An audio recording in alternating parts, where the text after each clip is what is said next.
नमस्कार, आपके साथ हूं मैं खुशबू मनोरमा मिश्रा और आप देख रहे हैं इंडिया न्यूज। अफगानिस्तान ने पाकिस्तान पर हमला कर दिया है और यह हमला सिर्फ एक सैन्य कार्रवाई नहीं बल्कि साउथ एशिया की बदलती जियोपॉलिटिक्स पर बड़ा संकेत माना जा रहा है।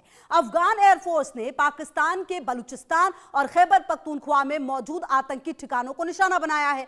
सवाल यह है, आखिर ऐसा क्या बदल गया कि कभी पाकिस्तान के संरक्षण में पलने वाला तालिबान आज उसी पाकिस्तान पर हमला कर रहा है। कभी पाकिस्तान को लगता था कि अफगानिस्तान में तालिबान की वापसी उसकी सबसे बड़ी रणनीतिक जीत साबित होगी, काबुल में दोस्त सरकार बनेगी, भारत का प्रभाव घटेगा और पाकिस्तान की पश्चिमी सीमा सुरक्षित हो जाएगी। लेकिन आज तस्वीर बिल्कुल उलट चुकी है। जिस तालिबान को कभी इस्लामाबाद अपना रणनीतिक साथी बताता था, मानता था, वही अब पाकिस्तान की सुरक्षा के लिए गंभीर चुनौती बन चुका है। 2021 में जब अमेरिका की सेना अफगानिस्तान से निकली और तालिबान ने काबुल पर कब्जा किया, तब पाकिस्तान के सत्ता गलियारों में जश्न था। असीम मुनीर समेत पाक सैन्य नेतृत्व को भरोसा था कि तालिबान पाकिस्तान के हितों के अनुसार काम करेगी, टीटीपी पर लगाम लगाया जाएगा और भारत के प्रभाव को सीमित कर देगा। सीमा विवाद बढ़ा, चमन बॉर्डर बार बार संघर्ष का केंद्र बना। पाकिस्तान ने एयर स्ट्राइक की और अब अफगानिस्तान की जवाबी कार्रवाई ने संघर्ष को खुले सैन्य टकराव तक पहुंचा दिया है। सबसे बड़ी विडंबना यह है कि जिस भारत के अफगानिस्तान से रिश्ते टूटने की भविष्यवाणी की जा रही थी, वही भारत आज काबुल में पहले से ज्यादा स्वीकार्य और प्रभावशाली दिखाई देता है। तो सवाल यही है, क्या पाकिस्तान अपने ही बनाए रणनीतिक जाल में फंस चुका है और क्या साउथ एशिया का शक्ति संतुलन अब भारत के पक्ष में बदल रहा है? और चलिए अब बात कर लेते हैं देश का सवाल जो है सबसे महत्वपूर्ण सवाल नंबर 1, क्या पाकिस्तान अपने ही बनाए तालिबान के जाल में फंस गया है? सवाल नंबर 2, क्योंकि देखिए जिस ताकत को कभी रणनीतिक हथियार समझा गया, क्या वही आज पाकिस्तान की सबसे बड़ी सुरक्षा चुनौती बन गई है? यह सवाल नंबर 2। अब सवाल यह भी है, सवाल नंबर 3, कि क्या अफगानिस्तान में भारत ने बिना युद्ध कूटनीतिक जीत हासिल कर ली है? यह भी अपने आप में एक अहम सवाल इसलिए हो जाता है, क्या पाकिस्तान और तालिबान का संघर्ष भारत की सुरक्षा के लिए नया खतरा बन सकता है?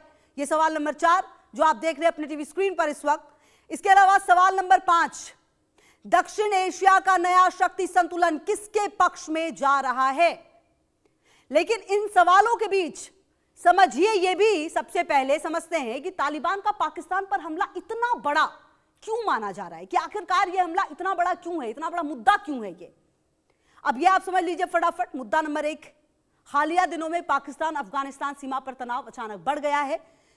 और आपको बता दें, हालिया दिनों में पाकिस्तान अफगानिस्तान सीमा पर तनाव अचानक बढ़ा है, जैसा कि आपने देखा है, समझा है, जहां तालिबान से जुड़े लड़ाकों और पाकिस्तानी सुरक्षा बलों के बीच भारी गोलीबारी हुई है, मोर्टार फायर और जवाबी कार्रवाई देखने को मिली है। अब मुद्दा नंबर 2 क्या है वो देख लीजिए। मुद्दा नंबर 1 हमने आपको बताया, मुद्दा नंबर 2 क्या है? पाकिस्तान लगातार आरोप लगा रहा है कि अफगानिस्तान की जमीन से उसके खिलाफ हमले हो रहे हैं, खासकर टीटीपी यानी तहरीक तालिबान पाकिस्तान के जरिए हमले हो रहे हैं, यह मुद्दा है।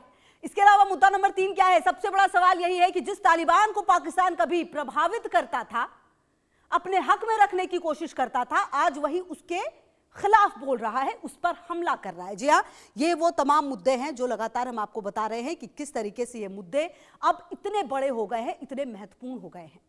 जी हाँ, पाकिस्तान और अफगानिस्तान का रिश्ता कभी सीधा या स्थिर नहीं रहा है। अगर आप इनके रिश्तों को देखें तो यह विवाद नंबर 1 है जो हम अब आपको बता रहे हैं कि आखिरकार यह विवाद क्या है, दोस्ती से दुश्मनी तक का यह सफर कैसे हो गया। अगर आप देखें, लंबे समय तक पाकिस्तान को अफगान तालिबान का सबसे बड़ा समर्थक माना जाता रहा है। पाकिस्तान अफगानिस्तान दोस्ती रिश्ता जो है वो दोस्ती से दुश्मनी तक पहुंच चुका है। अब देखिए विवाद नंबर 2 क्या है? सोवियत रूस से लेकर अमेरिका के युद्ध काल तक पाकिस्तान पर बार बार आरोप लगे हैं। तो पाकिस्तान पर आरोप कई सारे हैं और बार बार पाकिस्तान को कटघरे में खड़ा किया गया है। इसके अलावा देखिए कि उसकी खुफिया एजेंसियों ने तालिबान को शरण दिया, समर्थन दिया और राजनीतिक मदद भी की, रणनीतिक मदद भी की। यह अक्सर कहा गया है कि पाकिस्तान की तरफ से यह मदद अक्सर मिली है और शायद यही बड़ी वजह है कि आज तालिबान इतना मजबूत हुआ है, क्योंकि पाकिस्तान की जमीन का भी इस्तेमाल किया गया है। और कुल मिलाकर अगर आप इस पूरी परिस्थिति को समझें और देखें तो ऐसे में लग ये रहा है कि क्या आखिरकार साउथ एशिया में, अभी देखिए मिडिल ईस्ट में जो चल रहा था वो तो चल ही रहा था, लेकिन अब पाकिस्तान एक तो अपने अंदर की लड़ाई से परेशान है। पाकिस्तान की अगर आप बात करें, 2021 में जब अमेरिकी सेना अफगानिस्तान से निकली और तालिबान ने सत्ता संभाली, तब पाकिस्तान ने इसे अपनी बड़ी भू राजनीतिक जीत बताया। लेकिन यही पाकिस्तान का भ्रम था, सबसे बड़ा भ्रम अगर आप कहिए पाकिस्तान के लिए तो यही साबित हुआ है। तो क्योंकि सत्ता में आने के बाद तालिबान ने साफ बता दिया कि वो अपना राज खुद देखेगा, अपने तरीके से वो सब कुछ संभालने वाला है, वो किसी के बताए हिसाब से अपना देश को नहीं चलाएगा, जैसा कि इनकी तरफ से कहा गया। अब आज पाकिस्तान की सबसे बड़ी सुरक्षा चुनौती सिर्फ भारत नहीं है। अगर आप देखिए टीटीपी जो है वो समस्या क्यों बताई जा रही है, क्योंकि टीटीपी एक ऐसा विषय पाकिस्तान के लिए बन गया है जो उसे काफी नुकसान पहुंचाता है, बल्कि कई मामलों में टीटीपी बन चुका है। और टीटीपी जो है वो लगातार कई मुद्दों पर हमला करके बाकायदा उसकी जिम्मेदारी भी लेता है हमले करके। तो पाकिस्तान के लिए जो परेशानी का सबब है वो ये बनता हुआ नजर आ रहा है। तहरीके तालिबान पाकिस्तान वैचारिक रूप से अफगान तालिबान से जुड़ा माना जाता है, अगर आप समझे। और ये जो टीटीपी है, अगर आप समझिए ऐसे, तो ये बहुत बड़ा हिस्सा जो है वो पूर्व प्रधानमंत्री इमरान खान को भी बहुत सपोर्ट करता है। लेकिन इसका लक्ष्य अलग है, ये पाकिस्तान राज्य के खिलाफ लड़ता है और लगातार पाकिस्तान को नुकसान भी इसने कई बार पहुंचाया है। कई दफे हमले किए गए हैं इनकी तरफ से, सेना पर हमले, पुलिस पर हमला, चेकपोस्ट ब्लास्ट और आत्मघाती हमले, ना जाने क्या कुछ पिछले कुछ समय में लगातार सामने आते रहे हैं पाकिस्तान में। और देखिए, तो कुल मिलाकर ये भी है कि आप अगर आतंकवाद को पालेंगे तो कहीं ना कहीं उसका आपको जवाब भी अपने देश में देखने को मिलेगा। यही पाकिस्तान के साथ हो रहा है।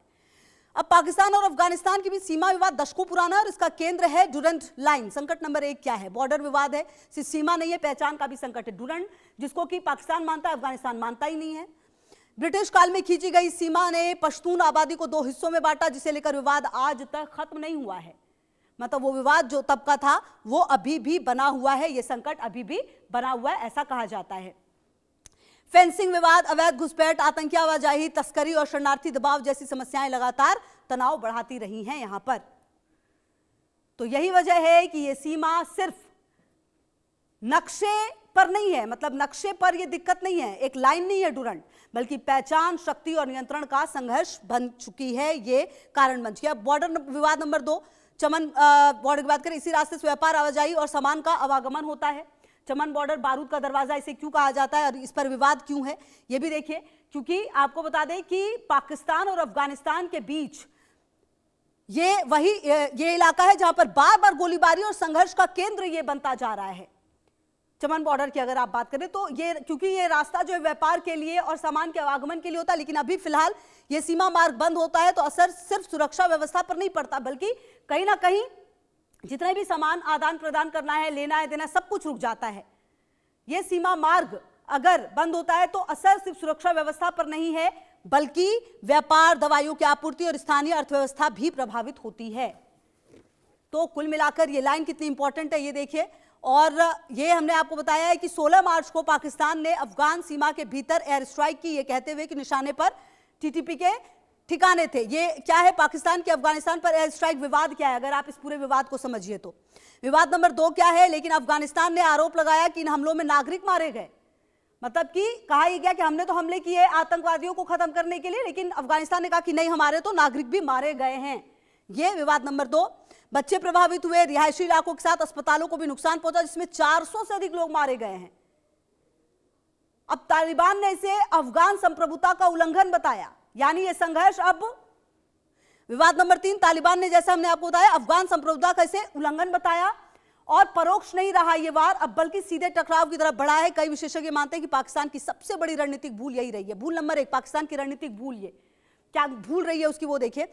विशेषज्ञों के अनुसार ये सबसे बड़ी रणनीतिक भूल रही है कि उसने आतंकी संगठनों को अपने रणनीतिक हथियार की तरह इस्तेमाल किया और उसे लगा कि ये हमेशा उसके साथ रहेंगे, उसका साथ देंगे, लेकिन ऐसा हुआ नहीं है।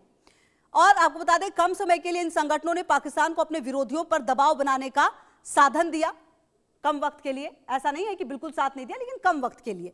यह भूल नंबर 2, पाकिस्तान की रणनीतिक भूल, जो आप समझ सकते हैं इसे। लेकिन लंबे समय में यही उसके लिए सबसे बड़ा खतरा बन गए। तो कुल मिलाकर अगर आप इस पूरे प्रकरण को समझे तो एक बात तय है कि पाकिस्तान और अफगानिस्तान के बीच चल रही ये जंग कहां जाकर रुकेगी ये देखना होगा, क्योंकि पाकिस्तान अपने अंदर भी बहुत कुछ लड़ रहा है, चाहे वो खैबर पख्तूनख्वा हो, पाक अधिकृत कश्मीर में हो, बलूचिस्तान में हो। तो हालात खराब काफी ज्यादा नजर आते हैं।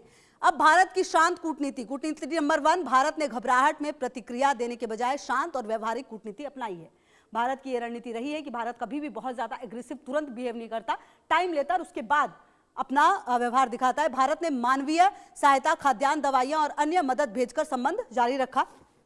यह भारत की कूटनीति रही है। कूटनीति नंबर 3, भारत ने सार्वजनिक टकराव से बचते हुए संवाद के चैनल खुले रखे। बातचीत का जरिया भारत ने हमेशा ही खुला रखा है। और आपको बताएं कि भारत अफगानिस्तान संबंध, डर था कि रिश्ते टूटेंगे। क्या डर था? डर नंबर 1 क्या था? 2021 में तालिबान की सत्ता में वापसी के बाद माना जा रहा था कि भारत और अफगानिस्तान के रिश्ते कमजोर पड़ जाएंगे। हालांकि ऐसा हुआ नहीं। डर नंबर 2, कई विशेषज्ञों का अनुमान था कि अफगानिस्तान में भारत की कूटनीतिक पहुंच घट जाएगी, लेकिन इसके उल्टा ही हुआ है सब कुछ और अफगानिस्तान और भारत के संबंध पहले से और ज्यादा बेहतर हुए हैं। अब देखिए, और उसकी विकास परियोजनाएं रुक जाएंगी। कई ऐसे इन्वेस्टमेंट थे जो भारत की तरफ से वहां के लोगों के लिए किए गए थे, वहां पर किए गए थे, ताकि जो व्यापार है अफगानिस्तान और भारत का वो सुगम हो सके। जब ऐसा हुआ 2021 में, तो भारत को लगा कि उसके सारे जो भी योजना थी वो खत्म हो जाएगी, लेकिन ऐसा हुआ नहीं। डर नंबर 3, भारत ने अफगानिस्तान में संसद भवन और कई चीजें बनवाई थी। अब भारत अफगानिस्तान रिश्ते मजबूत क्यों हुए, ये भी समझिए। भारत और अफगानिस्तान के रिश्ते बेहतर होने के पीछे कई अहम कारण हैं। अब वो कारण जो हैं वो क्या कुछ हैं वो भी आपको बता देते हैं। कारण नंबर 1, अफगान जनता भारत को कब्जा करने वाली शक्ति की तरह नहीं देखती। भारत के लिए वो सोच नहीं है अफगान के लोगों की कि ये कब्जा करते हैं। ये कारण नंबर 2 क्या है? भारत ने वर्षों से विकास परियोजनाओं के जरिए मजबूत सद्भावना और भरोसा बनाया है। कभी एक दिन में ये चीजें डेवलप नहीं होती। विकास की बात आप करते हैं या फिर सद्भाव की बात करते हैं, ये टाइम टेकिंग प्रोसेस होता है। और पाकिस्तान से बढ़ते तनाव ने अफगानिस्तान को वैकल्पिक साझेदार खोजने पर मजबूर किया। और आपको यह भी बता दें कि यह कारण नंबर 3 था। जिस तरीके से हम आपको यह बता रहे हैं कि भारत और पाकिस्तान के रिश्ते मजबूत हुए, यानी पूरी तस्वीर का आप देखिए निष्कर्ष क्या है। निष्कर्ष नंबर 1 है, पूरी तस्वीर का सबसे बड़ा विरोधाभास यही है कि कभी पाकिस्तान को लगता था कि तालिबान उसकी भू राजनीतिक जीत है। ये मतलब पाकिस्तान को ऐसा लगता था, पाकिस्तान ने ऐसा मान रखा था, ऐसा सोच रखा था, लेकिन ये उसकी भूल थी। निष्कर्ष क्या है? लेकिन आज वही तालिबान पाकिस्तान की सीमा पर दबाव और अस्थिरता का कारण बन गया है। अब आपको यह भी बता दें कि दूसरी ओर जिस भारत के अफगानिस्तान से रिश्ते कमजोर पड़ने की भविष्यवाणियां की गई वो बिल्कुल गलत साबित हुई और भारत और अफगानिस्तान के रिश्ते बेहतर हुए। तो कुल मिलाकर ये पूरी परिस्थिति रही और अब इसी विषय पर हम चर्चा करेंगे। चर्चा में मेरे साथ बेहद खास मेहमान सभी जुड़ गए मेरे साथ। Major general retired doctor Ranjan Kochar sir जुड़ गए, रक्षा विशेषज्ञ, हसन दुर्रानी जी वरिष्ठ पत्रकार पाकिस्तान, निपुण आलम बयान जी विदेश मामलों के जानकार, और निसार अहमद शेर जी अफगानी नेता भी जुड़ गए मेरे साथ। आप सभी का बहुत स्वागत और बहुत शुक्रिया भी जुड़ने के लिए और बातचीत करने के लिए। सबसे पहले मैं आप ही के पास डॉक्टर रंजन आ रही हूं सर, क्योंकि ये जो पूरी परिस्थिति है बॉर्डर की अगर पाकिस्तान की देखी जाए, बहुत ज्यादा परेशान होने की जरूरत पाकिस्तान को अब होगी, क्योंकि हमला सीधे अब अफगानिस्तान की तरफ से किया गया है पाकिस्तान पर। धन्यवाद। मेरा नाम राजन है, रंजन नहीं है, तो थोड़ा करेक्शन देना ठीक है चाहता सर, हूँ। मैं इसको ठीक कराती हूँ जी। ओके खुशबू जी, देखिए भारत और अफगानिस्तान अगर आप पीछे चले जाएं तो बहुत स्ट्रॉन्ग एक रिलेशन है। आपको याद होगा सलमा डैम, जो एक अफगानिस्तान और इंडिया के बीच एक फ्रेंडशिप डैम है, वो भारत ने बनाया। जो उनकी पार्लियामेंट की बिल्डिंग है, जो भारत ने उसको खड़ा किया। उनका जो हाईवे है जरांग दालारम हाईवे, वो भी इसको भारत ने जो कनेक्ट करता है चाबार पोर्ट के साथ